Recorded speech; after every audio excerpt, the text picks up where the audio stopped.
Қайырлы күн достар. Сіздерге бүгінгі видеода жер телімін қалай тексереміз, сол жайында видео түсіремін.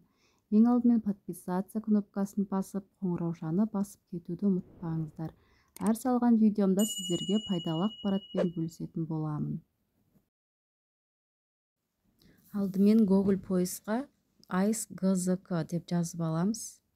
Және бізде бірінші тұрған департамент AIS-ГЗК и информационной безопасности, осыны басамыз. Бізде басқаннан кейін осындай бет ашылады. Мынау біздің Қазақстанның картасы. Осы жерден қай облыс, қай қала, қай аудан, сол бойынша кадастр номермен өз учаскамызды іздейміз. Мына жерде мен Алматы облысын бастым. Енді осы бойынша бізде тағы да карта ашылды. Мынау Қазақстанның картасы. Жеріміз қай жерде, немесе алатын жеріміз қай аудан, осы бойынша іздейміз. Мына жерде бізде Астана, Алматы, Талдықорған, кез келген қалада жер алсаңыз, осы бойынша жер шындығында бар ма, ол документте қалай жазылған, көшесі бәрі көрсетіліп тұрады.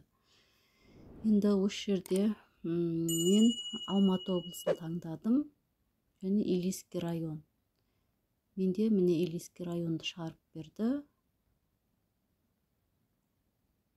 Осы бойынша іздеймін. Қазір мен өзімнің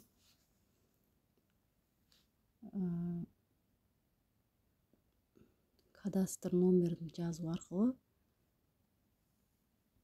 сол жерді тауып алатын боламын. Мына кадастр номер деген жерге жердің кадастр номерін жазамыз.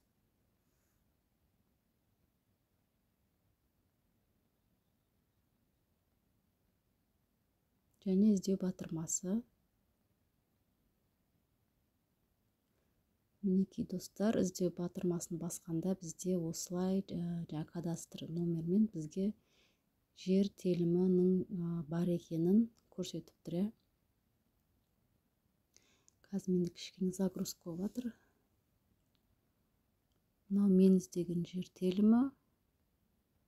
Ал мына жерде ақ болып тұрған жерлер, бұлар бос жер деген сөз. Үй салынбаған, не сатылмаған. Мінекей достар, мына жақтағы сол жақ бетіміздегі осы жердің данныйлары, қай көшеде орналасқандығы, үй салуға болады немесе болмайды, сол жайында толық ақпарат көрсетілген. Жер аларда достар, міндетті түрде осылай тексеріп көріңіздер. Сау саламатта болыңыздар.